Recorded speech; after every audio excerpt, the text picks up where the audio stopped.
I believe 100% get impacted. Now they might not smile back, but then they might start thinking something like, wow, look at that person noticing me. Because a lot of us go through life feeling like nobody notices us. We don't matter. We're throwing in our life and our energy and our dreams into this churning thing, and we just never get any recognition. What's it all for? And when we look at each other, like I see you. You matter. You belong here. There's a purpose for you. So from that moment, I'm like, you know what? Every single thing you do is amplified. Everything. If you're checking out at the grocery store and you make eye contact and you are your best version of yourself with that person because they matter, that is going to be amplified. If you ignore that person or, whatever, blah, blah, blah, that's going to be amplified. Because we're connected. And it's like we take the energy and we just give it to the next person or next several people. So that's why, I've heard from a lot of people, my book, like, wow, some people get scared. Like, this is scary, because I will say that this whole book is designed to get to the parts of you that are protected by the guards. It's not coaching. It's not like, hey, we're gonna do this thing to get it done. It's like when coaching fails, when therapy fails, when all your efforts fail, and there's some deep resistance that you're butting heads with. This is designed to go past the guards into that part, liberate it, and bring the fractured pieces of ourselves with their superpowers back into integration. And that's why everything gets easier. You don't have to white knuckle it. Okay, everyone, welcome back to Living the Next Chapter yet again. Another great author. I'm on her website. It's gorgeous. If you like butterflies, you're going to always love this. Whitney Riley's on the podcast. We'll be talking about her journey as an author and all the things she does in this world. She shows up for people. She helps you get centered and calm. And when you're having a day when technology and things are not at its finest, it's great to talk to somebody who is amazing in what she does. So, Whitney, welcome to Living in Extra. Hey, thanks so much for having me. It's exciting to have you here. You're surrounded by a wall of books I can see beside you. So why all the books? Why not little trinkets and tchotchkes and things? Why are books so important to you? They're everywhere. They are. I think books have been my lifeline. I started out kind of rejecting the book a little bit because I'm dyslexic, but was not ever diagnosed until college. And by then it's like, I don't know, there was something. But like my mother read to me as a child, loved books. But then my dad said this really important thing that in the moment I was like, yeah, you're my dad. If you read 15 minutes a day, you will be amazed at what you will learn. And the direction wasn't like, hey, you should only read this, or, it was just like, open yourself up to, look at the history of books. They're precious. They hold so much information. And in my journey, I'm taking this another step, but in my journey, I kind of found an alternative path through some pretty grim, difficult, dark moments, a lot through books and also the, talks that the authors would host here and there. So, books. I was on with an author yesterday, and she said, my mother was my very first librarian. Aww. And I'm like, oh, isn't that nice? Because her mom just had books everywhere. And the one thing we said at the end of our talk together, our recording, was she's a new author. Her first book just came out. And I said, and she had on behind her, she kept referencing, there's a specific shelf behind her of all of her mother's cherished books that she has. Her mother is now gone. And that really brought her joy to have this shelf of books. I said, when we're done here, I would love for you to take the book you just showed us and put that on your book on her shelf as part of her cherished books. And she's like, kind of like starting to get a little teary and stuff. I'm like, well, it's true. You have something now that you can share with your mom, even though she's not here with us. But I think your book belongs on that shelf. And she's just like, thank you.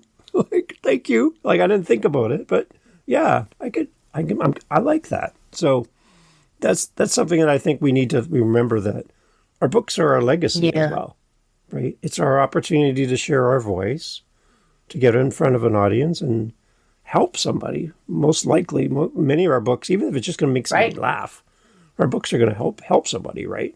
So for you then to become an author now, how does that all fit together? Like, when did you go from being a reader to being, you know what, I think I can do this. I can write a book. I think along the way, I've always been trying to write books. Like, I would do a report and then hand in this giant thing where I made covers out of wood and just ridiculous, I'm sure that, like, there was not like, oh, this poor teacher now has to lug around this ridiculous creation. But I think that love of books, that legacy, is also the love of books, right? And connecting.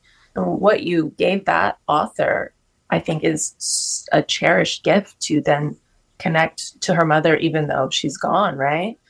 Anyway, I wanted to comment on that. But so the kind of creative books I've been doing all along. And then a few years ago, I did a booklet called Emotional Souffle.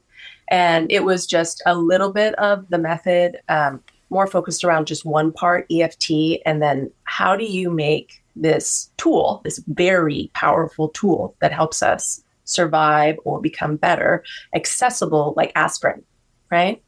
So the book isn't steeped in information like the new one that I just published. So it's like a booklet, a little reference book, and it's very colorful and creative. So it was like the bridge between the creative books I used to make, a little bit of information, but the power to hand somebody a tool without getting into the how-tos, the whys, is just like, pick 3 emotions, do this, you will lower your cortisol. And it's a beautiful book filled with art and lots of emotions and their definitions, so you can find your right emotion.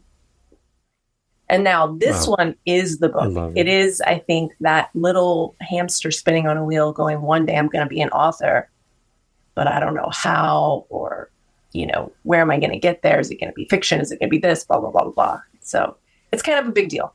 It's a new place to be.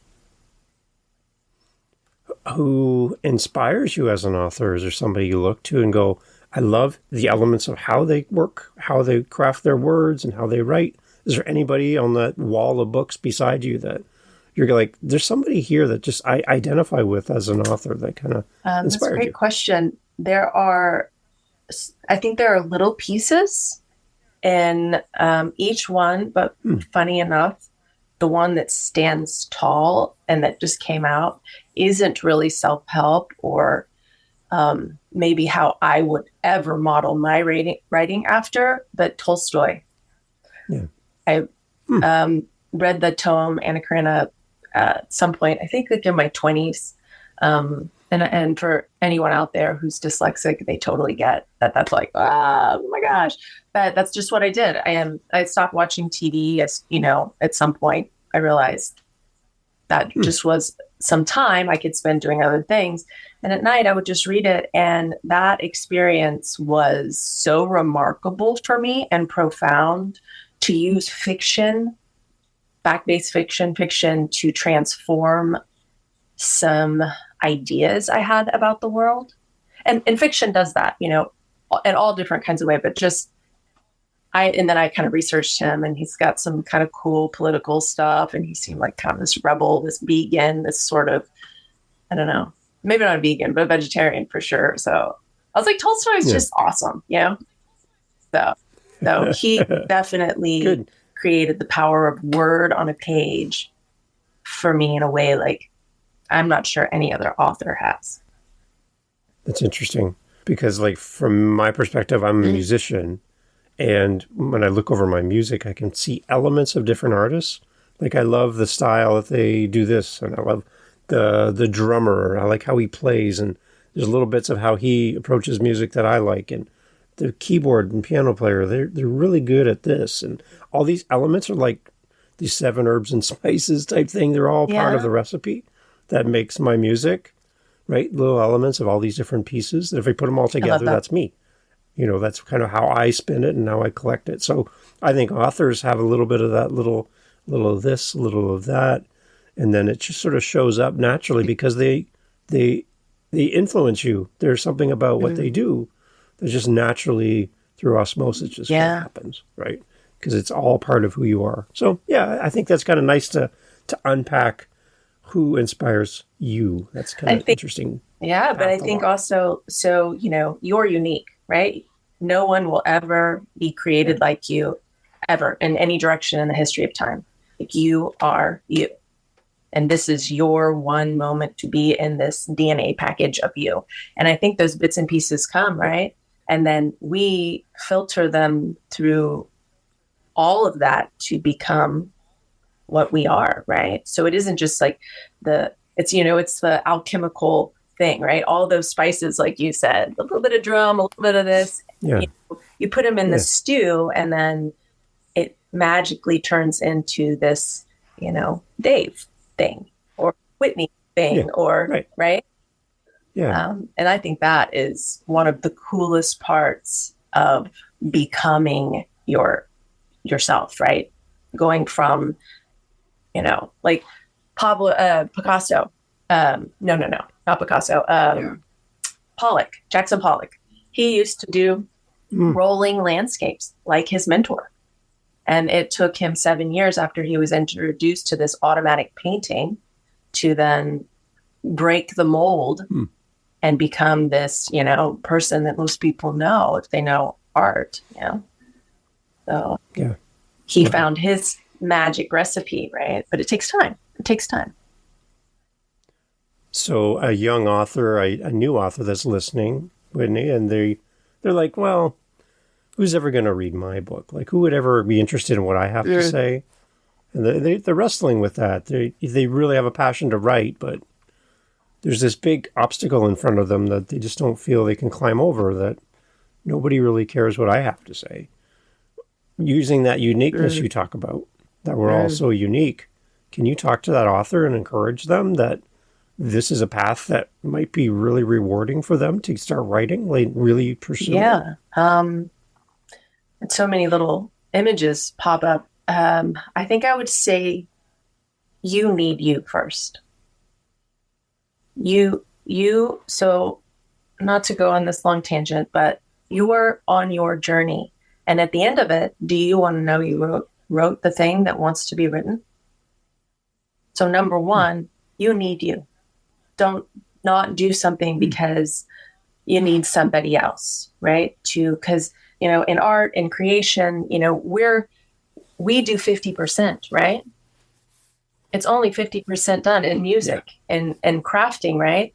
And until you're able to take what you've decided to do, judgment or not, the other 50% is sharing it, right? So that's like just the process, I think, of creating. And that's kind of my global vision, but do you for you.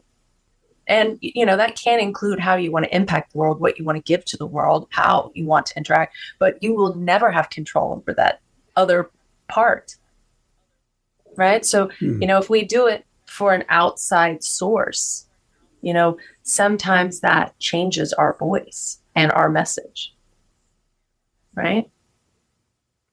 Right. So that would be like number one. Number two, you're necessary or you wouldn't be here. We're all necessary. And here's the thing. I believed that years ago, like, well, people are already doing transformational work. They're already coaches, guides, EFT, there's people doing stuff. There's no room for me. Yeah. If I hadn't somehow pushed through that, there would be hundreds of people still suffering right now, stuck. Right. I don't know if that is encouraging. Yeah, no, it is. It is. And I think, the one thing I'm thinking when you go back to you need you is the fact that a lot of people write for an audience, then they're trying to find out who that audience is, and they get lost in the process. Write for yourself, like write the story that you know you need to tell. Instead of trying to find a story that matches the audience, just share Right. your story, because that's the one thing that no one else can Right. duplicate. So do you want an audience that you have to then perform for on their standards, which will change over time because no human being is consistent throughout their life. We change, we evolve, we, get bored, or we, just a million things happen, right? Or do you want to create the book where your audience finds the person you are and however you're going to change on your journey? Yeah. Just like if we're in a relationship, right? A lot of us are like, hey, I want to go get that relationship. And then we augment ourselves to be accepted. And then we're resentful of the other person that they won't accept us for who we really are. I feel like you and I just kind of walked up and jumped into the deepest part of the pool. Bam. I'm like, yep. Those are listening. They're like, wow, we're already swimming. I didn't even realize today was swim day. All right, in. Everybody You should put in. a note. Bring your floaties. It's good. Caution. Yeah. This is great. Okay, so Whitney, I'm on your website while we're chatting. Talk us through this. Tell us more about the Meet Whitney part. I need to know more about you. There's people listening. They haven't met you yet. This is the first time hearing your voice. They're buying your book, obviously. They want to come support you, but they don't know you as well. We've had the chance to interact already. But tell us more about what you do, because, again, your website's beautiful, and I just want to bring people up to speed and get them caught up. How do you show up in this world? Why are you here? Why am I here in this world? The way that I am right now comes from a lot of learning the hard way and rejecting some outcomes that seemed fairly certain that I didn't like. And just not to go into the details, my parents were sick and died early in my life in a very chaotic, not so great managed way. Had some brothers dealing with some heavy stuff. So I ended up holding the bag for all that. And kind of also laced to that, I went from one day being normal to having these like crazy episodes, thinking I was dying. This hilarious journey now in hindsight of like seeking medical help and getting yelled at, like there's nothing wrong with you. And just, seeing how we hide what's wrong in order to present ourselves as normal, but then we need help and we get caught in this thing. It's very difficult sometimes. For the diagnosis, I went into this strip mall after spending thousands of dollars in the strip mall. Like I just was driving by and I was like, and demanded a chest x-ray. I was like, I am dying of lung cancer. I'm fairly certain no one will help me. And then I'm in this room and all of a sudden, like, all these white coats are around me and I start crying and they're like, can you fill out this form? And I did. And basically I was diagnosed with panic disorder. So it's like panic attacks or anxiety, but to such an extreme state that it is a disorder. And basically they handed me a case of like all these bottles of Zoloft, which is a SSRI or something like that, right? Neurotransmitter kind of application that lots of people, there's so many now. But anyway, I took it home kind of feeling defeated. At that point, my dad was still alive. And he then chronicled this history of anxiety in our family that no one had ever spoken of. No one. And it went all the way to his mother and who knows, right? Anyway, I get into the long story here. But so that happened. Just the mismanagement of total chaos. The Del Monte and sanatorium is what we kind of referred to it lovingly to after we all survived it. The survivors that walked away, right? And then the third one was a little bit later as I had moved through all of that holistically. I took one of those pills and threw the rest away. And it was rough. And anyone who's experiencing that, and I think a lot of us are to lesser degrees, it is a rough place to be in. Especially if you're dealing with bigger problems, right? That are outside of your belief that you can manage them. And then I got an autoimmune disorder. Yeah. That was unnamed and untreatable, except for just, go take some histamine blockers to maybe sort of manage it. And then that was the final sort of thing where I think the second time it happened, it was very disfiguring, unbelievably painful and random. Kind of these giant welts and like deep stabbing pain where you just like can't think. You have to sit down. Art show with this person who happened to be a 20 years survivor of stage 4 cancer. And she instantly dragged me to the self-help section of a bookstore. And I was like, no, I'm not doing self-help. My parents died. They were like totally into self-help, like no way. And I was like crawling on the floor, like, I don't even want to be seen here. And actually this book here, Louisa Hay, You Can Heal Your Life, was the book. She was like, oh, like, and I was like, this is a Looney Tune, like no way. But I did go, and it's like basically every kind of disordered disease, there's like a thought pattern and a new thought pattern. So I wrote them on my hand, did not buy the books, like went away and like privately started experimenting. And then her friend just happened to go to an EFT, emotional freedom technique seminar.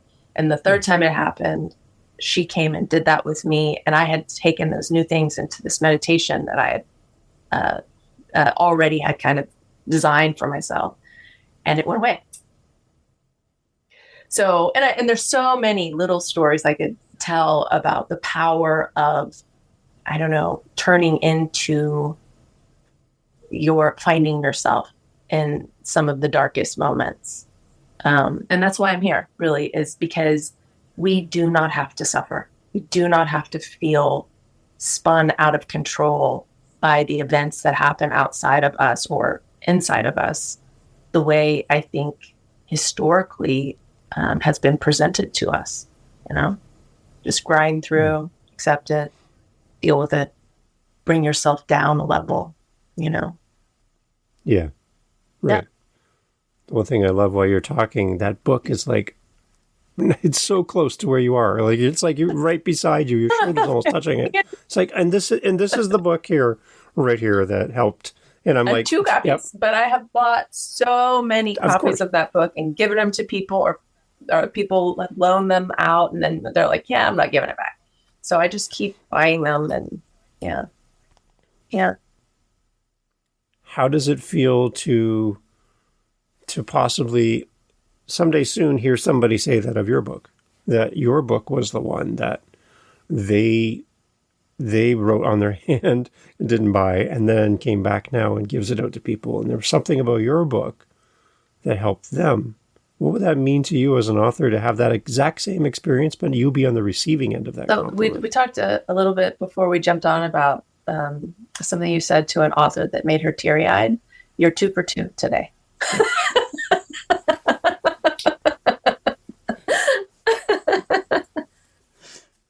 It's interesting because I had somebody come on once and they said that they were really inspired by an author and they bought their book and they reached out to the author and they gave them feedback and they were there for them.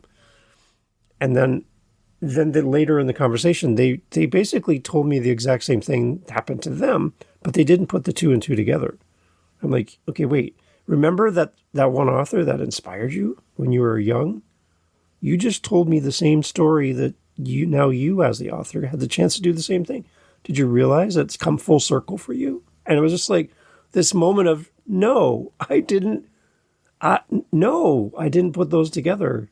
And I'm like, well, there you go. Now you're the person that has given somebody hope where it was needed in the moment. And you were the only one to do that. So congratulations. Like, what a great moment. Well, you just did that to me because I don't think anyone scribbled it down on their hand, like the whole story, but several people have said that they've benefited. And I know the method, face-to-face, people have said it's changed my life. Like you, and I'll meet them 8 years later or 6 years later, and we run in and they're like, Whitney, you changed our lives. You changed our lives forever. And so it's interesting, we're holding all these thoughts in our minds, and it takes someone sometimes from the outside to go, excuse me. hang on. Yeah. So thank you for that. I love it. So take us through the book. When we're interested for people to know more about it, I'm looking at it here on my screen. Can you take us through what the book is, who it's for? We have listeners who are on the search to connect with a great new author. They're looking for that great summer read that's going to fill up their life. And they know people that this book is definitely going to benefit. Take us through the book. And again, we talked about why you're here. Let's talk about why this book The book is here because, back to the thing, we don't have to suffer or stay away from our dreams. There is a lot of resistance that we don't even know that we're kind of interacting with on a regular basis. And resistance is basically pain in the form of physical, mental, emotional. We spin our wheels, we get nowhere. The book is a product of 12 years of this little brain baby I had, which is how do you help lots and lots of people in the most profound, biggest way? Because, one-on-one, we're able to do certain things. Like right here in this podcast, you're able to have a certain conversation that you couldn't have if there were, 10 or 100 of us here on the other end, right? So there's a certain part that gets watered down. And I think there's lots of good things in that, because sometimes we need baby steps. But my whole thing was, if we can move this quickly, we get to the good stuff more quickly, right? So how do you make that really impactful, powerful in a way that you can give to lots of people at the same time? And I grappled with that with my mentor originally, who believed it wasn't possible. And I tend to obviously not accept when people tell me, you have to take Zoloft to heal, or, you're just going to have this autoimmune disorder for the rest of your life. Because I don't have any of that, by the way. Not a shred. Wow. And the book is for anyone who kind of wants to see under the hood of why we get hijacked, to also see how often we're hijacked and we think we're being reasonable. And to go another callback to something we talked about, the past is over. It's not happening anymore, but our brain doesn't know it. Yeah. The amygdala cannot tell time. Yeah. If you're driving down a street and somebody looks at you a certain way that triggers a memory from 20 years ago when your brother looked at you, your sister, the teacher, and that some terrible experience, you start having it right there, right now, because your brain can take you back to that moment when it's unresolved, right? Right. Now, also the future, right? The ideas about, I'm going to be penniless, or I'm going to do this, or someone's going to judge me, or I'm going to write the book and no one's going to read it, right? And how we think that's going to feel takes over the present moment, right? We're hijacked. Mm-hmm. All of those things are hijacking us in this moment. You cannot change anything that happened in the past. You can't make the power come back on if it blips up on you, and you can't prevent it in the future if we're living in a world now where this is going to be the norm. But we can stop feeling okay right now because the things have happened to us in the past, and now we're worried about them happening again. Right. And then we're constricted. Yeah. And our power, our energy, our flow, our laughter, our trust, all diminish. And then that's not even the worst part. Then we resist that. And then we resist our own resistance. And we have to show up to life. And all of our energy is just managing this tiny little thing that now controls us. So it kind of goes into how that, why that, but you can skip all that if you don't care about that. Because it's in parts, and go back, go to part 2 and just do the method. And it's listed there, how to do it, examples of somebody else, what it might look like. So you can not go, I read it, but now am I doing it right? So the book is for anyone who has a big goal, a big problem, or somebody who just really likes personal development, because it is not for somebody who wants to stay the same. it will Okay. move the needle. It's pretty powerful stuff. Now you could read it and not do it. And I guess it wouldn't be quite as powerful, but you know, I don't know if that answers the question. Yeah. Yeah. Sure. Some of the feedback you've had then from your readers. What are you hearing back? What are people resonating Um, with? I think one of the ones that just pops out, it's not actually that helpful, I suppose, but uh, they said they read it all the way to the end and that I should be really proud of myself. It was, and it's from somebody that I respect, who's, multiple intelligences and really kind of a high performer, and also comes from the jumbled up youth of alcoholism and becoming a survivor when Yeah. the odds are really stacked against you. And it just, that one, if I wrote the book and that was the one person who read it, it was worth it to go back to talking to your readers, or your guests your audiences. Okay, the right word. Yeah. Who Yeah. maybe are worried, why should I do this? What if you just impact that one person? You set me up, and there's going to be people that are going to go, "Oh, here goes Dave again with his little thing that he's fallen in love with." There's a quote that I really love that speaks to what you just said about that one person. That you can count the number of seeds in an apple, but you can't count the number of apples in a seed. And I'm like, the unlimited potential of one seed, you can't measure how many apples that seed is going to produce, right? So when I know in podcasting, I know in music, I know as authors, we create content, we put something out into the world, and we want it to do well. We want people to love it. We want to sell a billion books and help a billion people. That's our joy. And then in the early days, maybe we don't see those kind of results, and we're like, "Oh, it wasn't what I was expecting. I wish I was more successful. I wish I had more reach. I wish I sold more books, some more music, whatever. More people come to my show. Oh, there's only this many people here, right? You're just like, oh, I feel like I failed. But what if that one person truly found something special about what you put out into the world, and it's changed their trajectory in life? The book next to you, had that author never written that book, we might not be talking we probably right now. wouldn't. Right? So there's unlimited potential in the one. So don't worry about a small number as a result, because that one person could have something that's going to change their family, and that family member changes that whole course of the future of that family. Their history is changed because of one thing that came from you. So revel in the fact that you have the opportunity to change the future for somebody.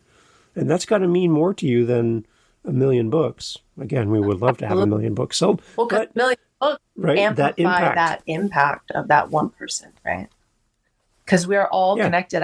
You've brought up two different things. Let's see if I can keep them both in my mind. One is this kind of experiment I did years ago, probably, 15, 18 years ago, where I used to jog in this 3-mile loop. There was a couple of them, or walk. And I decided that, the butterfly effect, right? Whatever happens a million years ago, where, it's still happening.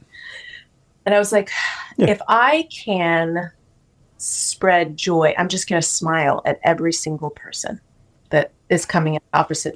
Yeah. Right. And I did it for quite some time. And I think the percentage was less than 1% smiled back.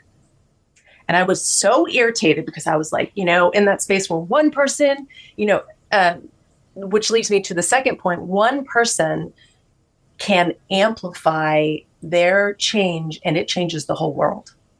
If one person gets better, one person crawls out of the darkness without succumbing to it, one person starts creating, one person feels okay just being themselves, you've changed the world.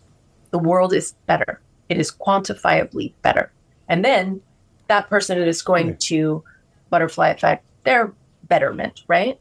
So back to the thing, I was pretty disappointed. I was mad that my, hypothesis was dead wrong, in my opinion, at that moment. I was a little jaded. I was a little grumpy. I was like, maybe people are just unwilling to be what I believe they are, whatever. All the stories started going, right? Yeah.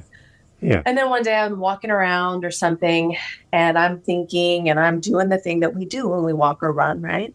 And somebody smiles at me. Yeah. And I noticed that I smiled after they had already passed me. They didn't see, me smile back. Well, that was me. I realized they didn't see me smile. And I went, yeah. Oh my gosh. Right. We don't always see the impact. Right. But that doesn't mean we shouldn't do it because it's there. It's really happening. That's so wise. That's so wise. Right? Yeah, like what's the point if nobody's going to give me response in the moment? But what if they're like, that was weird. That person smiled at me. Oh, I feel so happy now. All that interaction never happened. But what if 99% of the people responded after the fact? And 99% of the people were better for not one smile. I believe 100% get impacted. Now, they might not smile back, but then they might start thinking something like, wow, look at that person noticing me. Because a lot of us go through life feeling like nobody notices us. We don't matter. You know, we're throwing in our life and our energy and our dreams into this churning thing, and we just never get any recognition. What's it all for?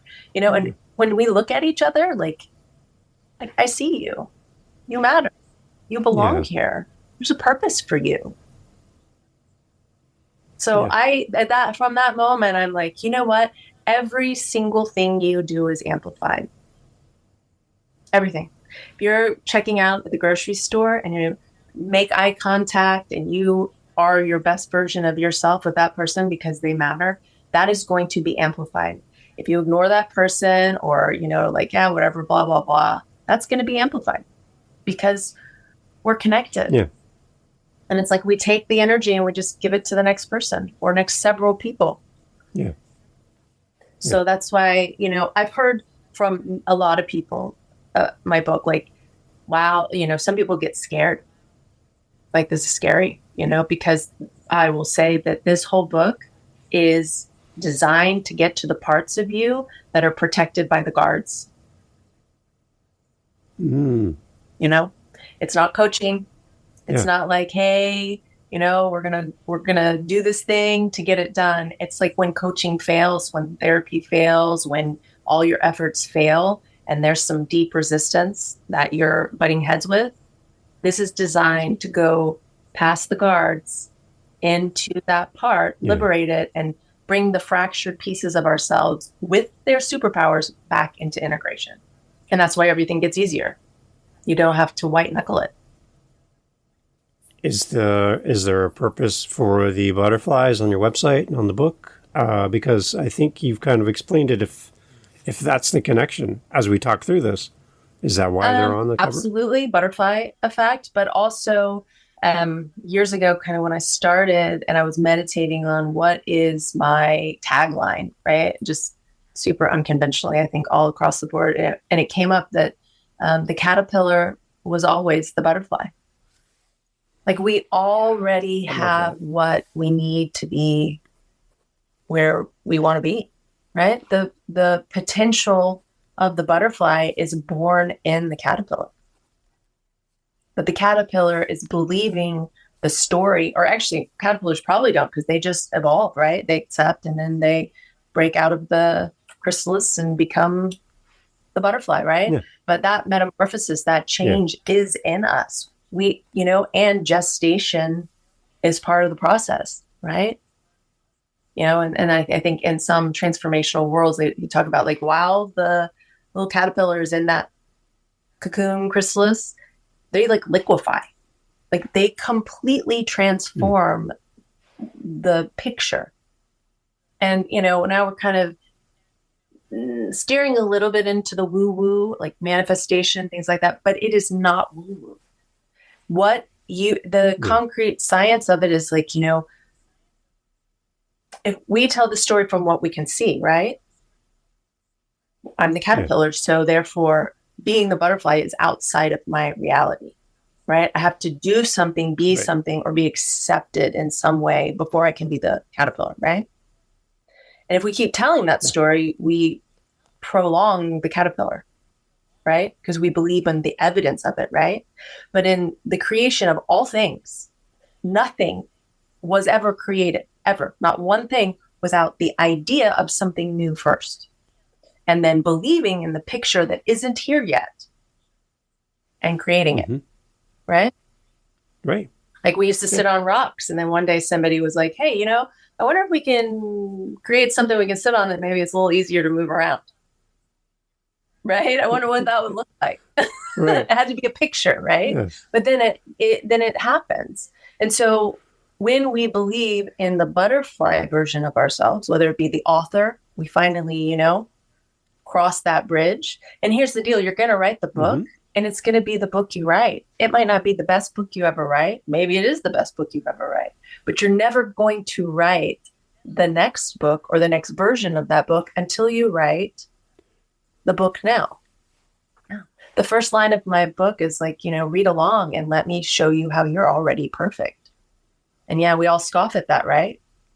But you're perfect. I'm perfect. We could be broken piles of like rickety bones, barely hanging on. And that is perfect. Perfect is never, ever, Yeah. ever outside of you. It is never outside of you. It is always inherent in you. We're just looking for the next perfect moment. And the quickest way to get to that moment is to bring that inside and go, yeah, this is perfect. What next?